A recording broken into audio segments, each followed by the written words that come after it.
another episode of Oz Travelog. A lot of you have been talking about upgrading from your AGM batteries to lithium, and this is what this video is all about. So without mucking around too much, let's get started. I've got a battery here. This is not the battery we're putting in the caravan, but it's just one for demonstration purposes. One of the problems associated with installing additional electrical equipment is that some people tend to connect a lot of outgoing cables to the terminal post of the battery. You end up with a dozen sort of connections to your terminal like so, and then sort of clamp down the wing nut or whatever they've got supporting it. Oops. And you've got a whole mess all over the batteries. You know, that can get loose and all that sort of gear. But I've come up with another method which I think it's pretty standard for most installs, but most of you have got caravans that were, let me say, the lower end of the electrical spectrum, like they haven't really been spec'd up. So what I'm hoping to do with this installation is using a couple of these, which are a buzz bar. So basically, instead of having all those connections on that one point, what we do is we take one from the battery, one to that point, and then you feed off the rest. Then you close your lid, and it's all nice and secure. So that's what we're thinking. Also, on our active side of the, or the positive side of the battery, I'm going to put in one of these A&L fuses. These fuses are pretty good. An A&L fuse, I'll just give you a little close-up of that one.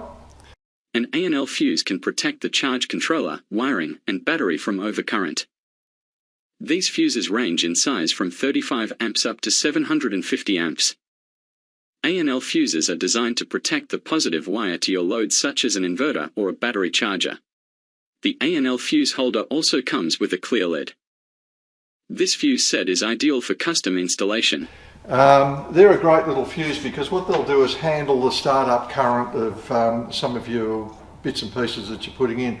We're not building a big system, we're building a smaller system. All we're upgrading is a couple of AGM batteries, and we're going to install the lithiums later on. But before we go that far, what I'm hoping to do next is install one of the most important pieces of equipment you can have, which is we're going to install this Victron Shunt. What that will do, it's Bluetooth controlled, so we can actually, once we've got this all connected, we can see what the battery's actually doing. So in this video I'm going to do sort of two stages. One is install the Victron Shunt, and we'll use them on the standard AGM batteries that are in the caravan, and we'll do a comparison test, find out what they're drawing, what loads we can put on it, and how long the system will last. So that is going to be stage one of this video. Then the second step is what we're going to do is we're going to swap out the original AGM batteries, put in some lithium batteries, and we've also got to swap out the original controller, because that's not lithium compatible. We're going to put in a new MPPT controller, and again that will also be a Victron unit. So I think rather than bore you to tears with all this stuff, let's get to work. Let's put this stuff in and see how it operates.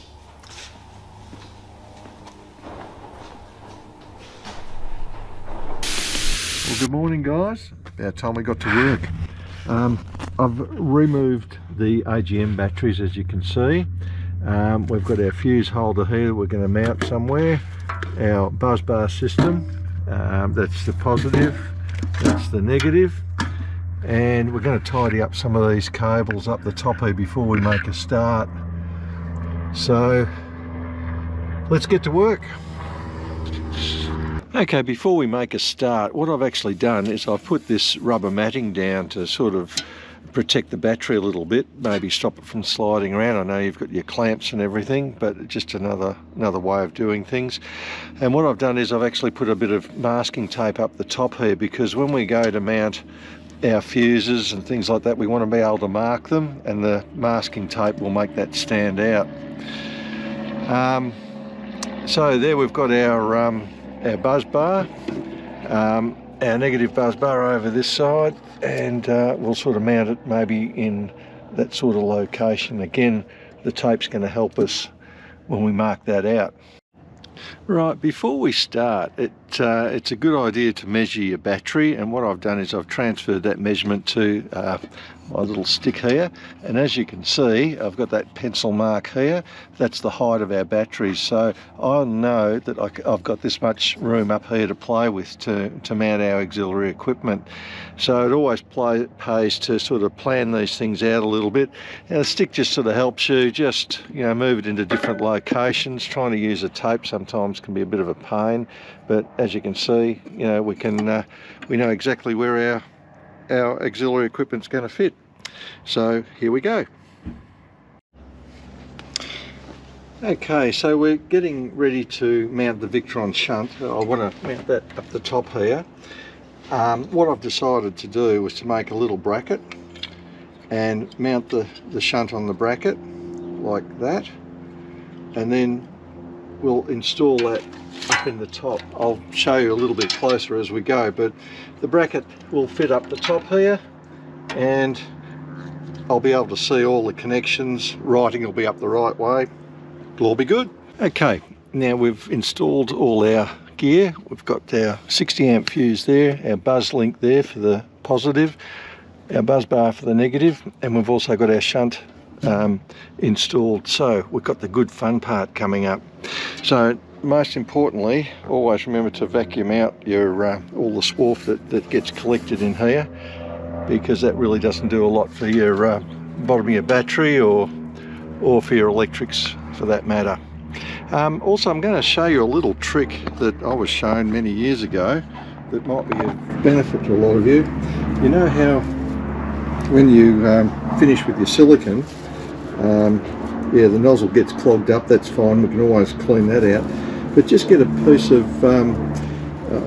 bit of plastic, put that over the nozzle, and then screw that back in, and you're good for months that way. So the other thing I was going to say is this is the incoming supply for our caravan, but I'm going to wire the buzz bars to this heavier duty cable. It's about 25 mil, and that'll go to our fuse link, then buzz bar. So the fun part begins. Let's get wiring. Okay, we're now making up some of the looms for the batteries. So we've already made this one up, so that'll go to the positive terminal there, negative terminal there to there. Now we need to make another one, which we're going to do now, which will go from the inside of the car to the fuse to the battery terminal there. So we're going to do this a little bit different. I know there's a lot of tools out there that you can get to strip cable, but I've been doing this for quite a few years, so this is my method. So we grab our lug and we measure how far we need to cut down.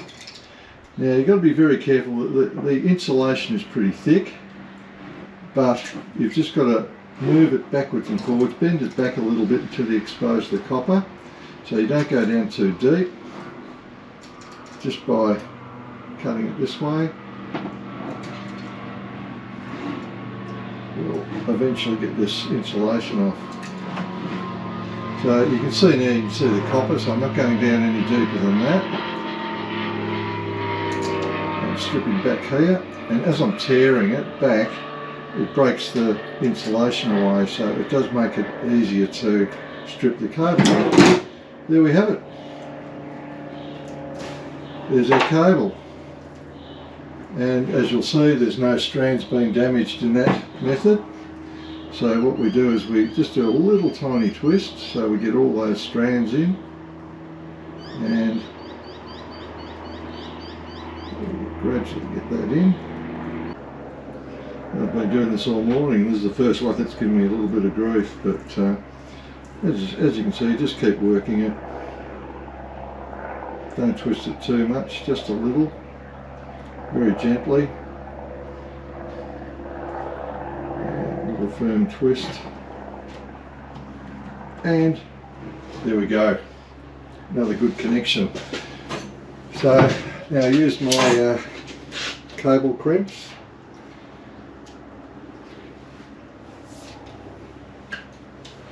and we crimp it a few times.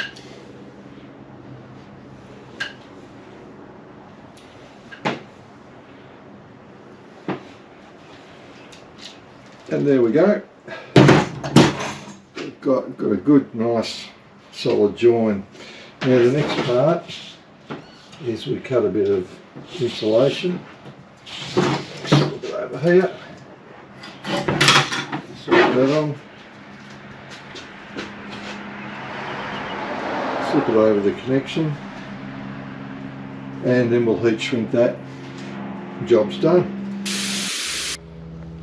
Well guys, we've finally got all the wiring done. As you can see, we've got our fuse break there, our junction box here, or our, what do you call them, our heavy duty terminals, buzz bar. And same on this side, we've got the negative side here, we've got our shunt here. So basically what we've got is our incoming supply, or our incoming neutral or negative cable to the negative side of the shunt. Then from the other side of the shunt goes to this junction box where all our other negatives are taken off. Then we move over here, we've got our active cable coming in from our positive side of the battery, through our fuse, through our terminal block, and then out through the outgoing circuits there. So I think we shall start to put this all together.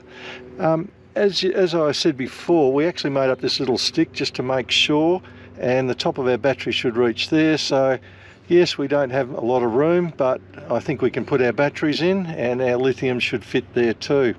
So let's have a crack at that. Well, hi guys, we're going to hook up the shunt this morning and put the power back on. So we've got our batteries back in now. Remember, these are the AGM batteries. Now I have got a thicker cable here. The reason I've done that is because we've got a small inverter in the car, and I want to sort of maybe upgrade that a bit later on. So this cable is about 25 mil. It's automotive cable, and it's supposed to, you're supposed to be able to draw about 250 to 300 amps off it over about a 2 metre run. So that should give me enough power to run a few additional things if I want to. So the next thing we're going to do is that we've got this grey wire from the shunt. We're not going to use that in this installation. What that's used for is to monitor a second battery. I know we've got two batteries here, but remember they're connected in parallel, and they'll be classed as one battery. So if you had a second battery somewhere else, you could actually use that to monitor that one. So what I'm going to do is, I don't want to destroy this cable, so I'm going to slip a bit of heat shrink on it, fire up my old torch, and what we're going to do is just heat that on. And then what we'll do is we'll tuck it away out of harm's way. I use a lot of heat shrink because, yes, I am an electrician, and we do go through a lot of this stuff.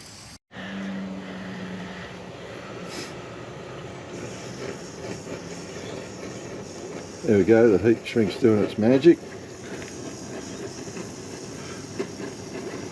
Just got to be careful using an open flame like this, but it can be done.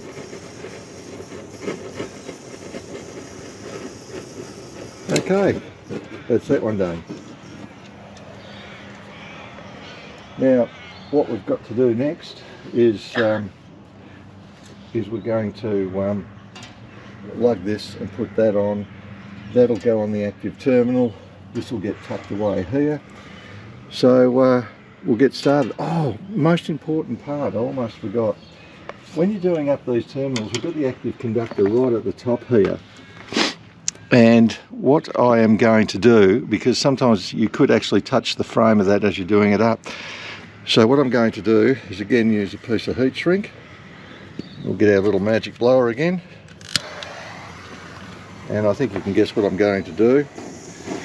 So this will just sort of protect, it won't short the spanner against the frame of the caravan, thus causing a bit of a spark. So we really don't want to have to go down that track.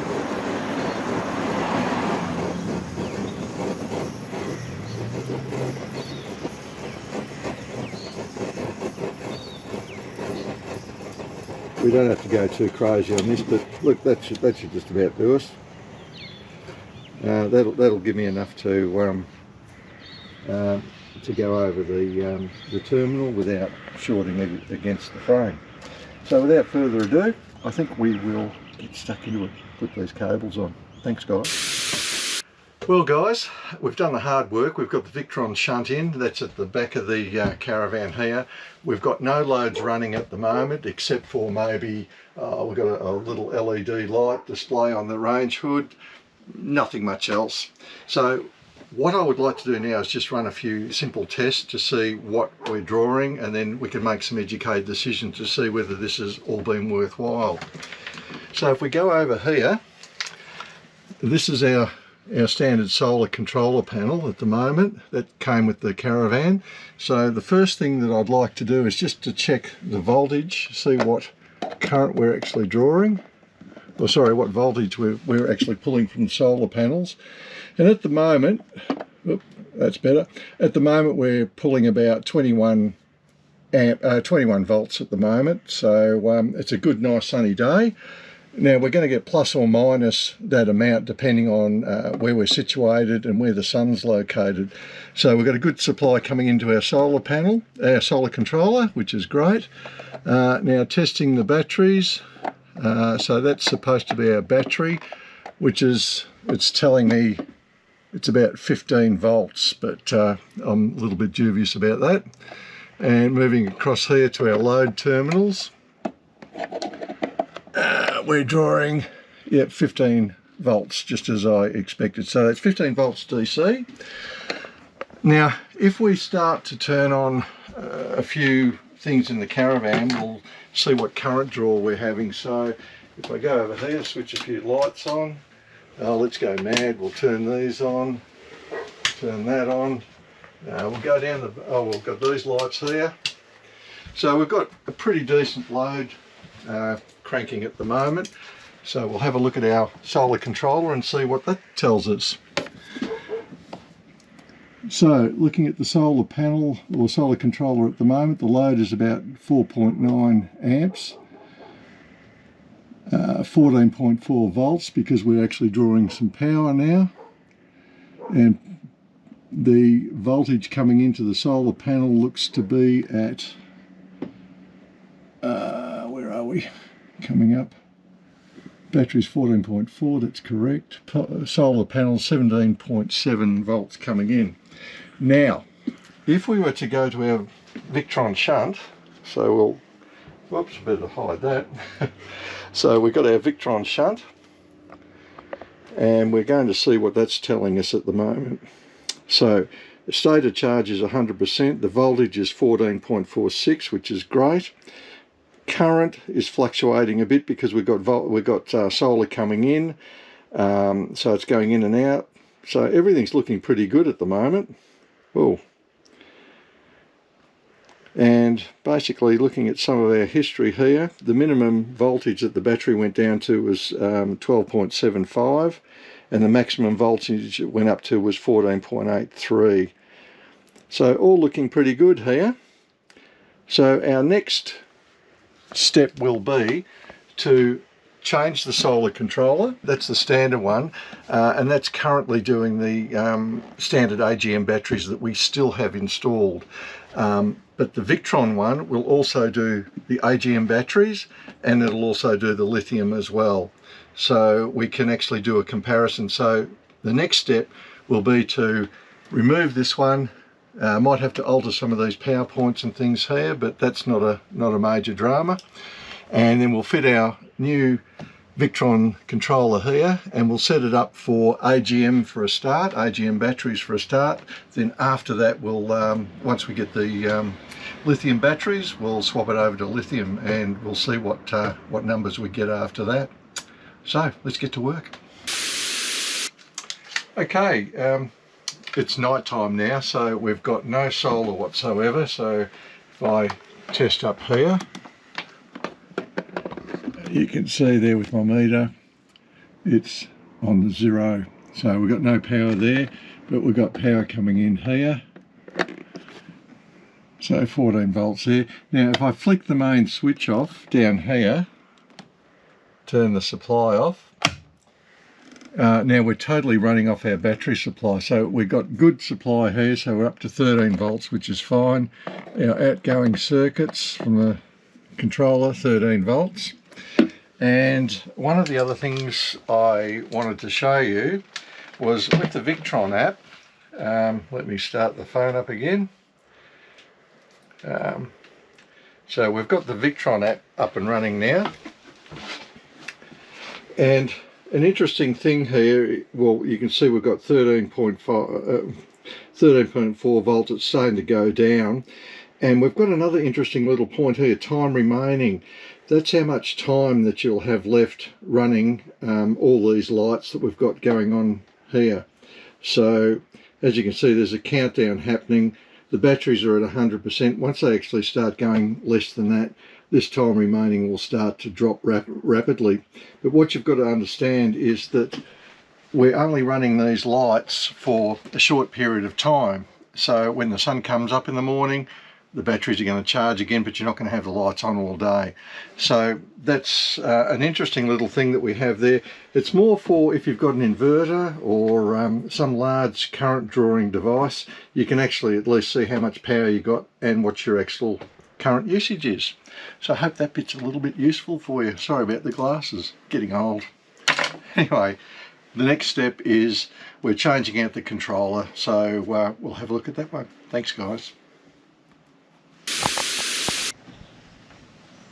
Well, okay guys, I've now changed out the PWM controller, which is that one, and we've put in our new Victron unit up the top here. Now, the difference between the two controllers, the PWM controller and the MPPT controller, is these are about 80% more efficient than these ones. So I think we'll just get rid of that one. And just to show you, that's the box it came in. So now we're completely running off the MPPT controller. I did take out the power point that was here, and I've altered a couple of things in there, so it just makes it look a bit neater. What I also did was, before I actually did all the electrical works here, I actually did a schematic diagram, which I'll make that available to you guys. So that's got the PWM controller in there, and then I've actually upgraded it to the MPPT controller and altered the wiring as well. So I'll give that to you guys too if you so want it. Okay, so you can see now we've installed our MPPT controller and it's currently working. The MPPT controller is controlled by a Victron app, which is on your phone, on your smartphone. So as you can see here, we've got our SmartShunt and our Victron controller. So if we hit the controller, you can see that that's working. It's not a particularly sunny day at the moment, but we're still pulling in about 70 watts. Voltage is about 18.11. So the battery voltage is down about the 14.23, which is good. Now the beauty of these controllers is it doesn't matter what chemistry you use, you can actually alter the controller to alter the chemistry. So if we look at the battery here, we can actually either use AGM or you can have preset. So yeah, if we select the preset, we've either got AGM cells, which I've got that set to at the moment, or we can go down to our lithium battery and select that when you want to. So the good thing about what we've done is that we can use what chemistry batteries at the moment, and then we can swap to whatever we need later on down the track. So this is our system as it is. We're quite happy with it at the moment. It seems to be working fine. We'll see how we go. Thank you. Okay, so the AGM batteries, we've used those for a camping trip we just did recently, and we found that basically what was happening is the batteries would charge up to about, say, that level and then sort of drop off, so we weren't getting the full value out of these batteries on these AGM batteries. So we've now got our lithiums, so we're going to pull these batteries out, put the lithiums in and see how we go.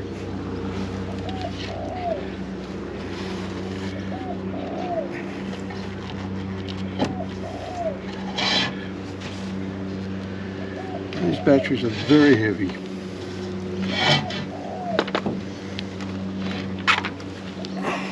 So out goes that one. And slide this across.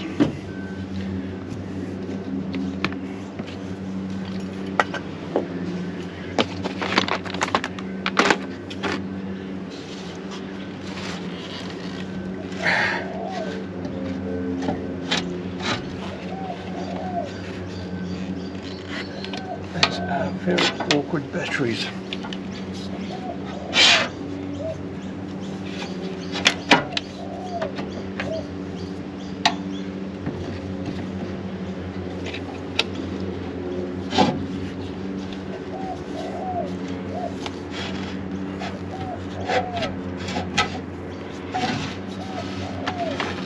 And out comes number two.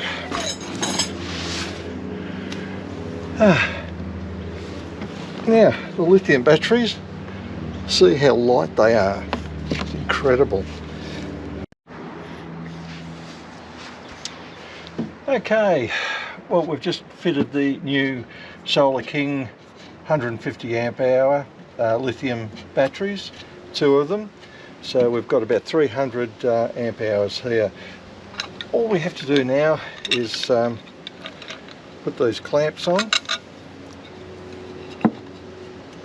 bolt our batteries in position, and the next thing that we must do, or the most important thing we must do, is with the Victron MPPT controller, we've got to change the chemistry, and we'll change that to lithium, and we've also got to switch over the battery charger to lithium as well. Once we've done that, job's pretty much done. So guys, that's it. Lithium batteries installed, so we'll have to test it out and see how it goes. Hi guys, welcome to another Van Talk. This episode I think has been pretty interesting. It's where we've changed over our AGM batteries to the lithium. We couldn't be any happier. The batteries seem to last a lot longer. We'll be doing more in-depth testing with the lithium batteries over the next 12 months, and we'll keep you guys posted.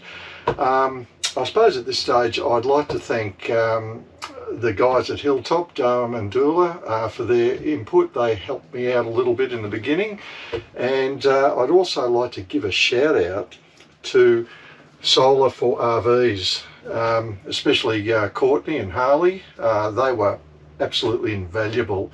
The information they helped me with was terrific. They helped me pick the correct MPPT controller and a few other bits and pieces, so quite happy about that. Now, the most important part about any project is the planning. Before I started, I actually did a couple of drawings and I planned it all out. Now, if you're a Hilltop owner, you may like to want a copy of these. I'm pretty happy to share them with you, but I won't be doing the work, I'm sorry. It's as I said, it's been a lot of fun, but get someone that's a professional that knows what they're doing, and they can help you through the process. The new Victron solar controller is at least 30% better than the standard controller. So that was something that was interesting. The batteries that we're using are lithium iron phosphate, life PoE batteries, and they also have a a battery management system built into it. Not all lithium batteries are created equal. In those nice cases that you get with the batteries, you really don't know what's inside them. I would urge you to do your homework on those. Have a look at some of the YouTube video clips on the brand that you were trying to use, and try and find out as much information as you can. Now, I know Solar for RVs have been doing some batteries, and I believe they are excellent. The only reason we didn't use them in this build is because I want to use the standard battery boxes that we had on the outside of the caravan.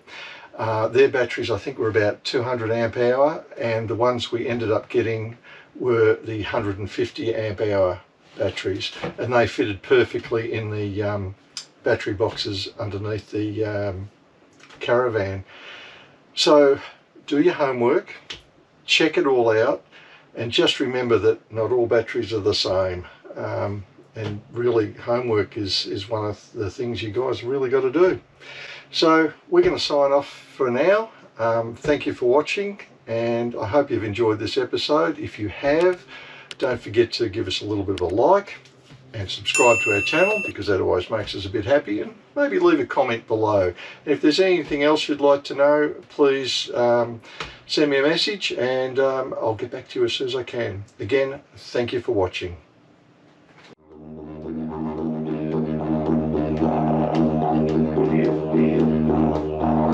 Thank you.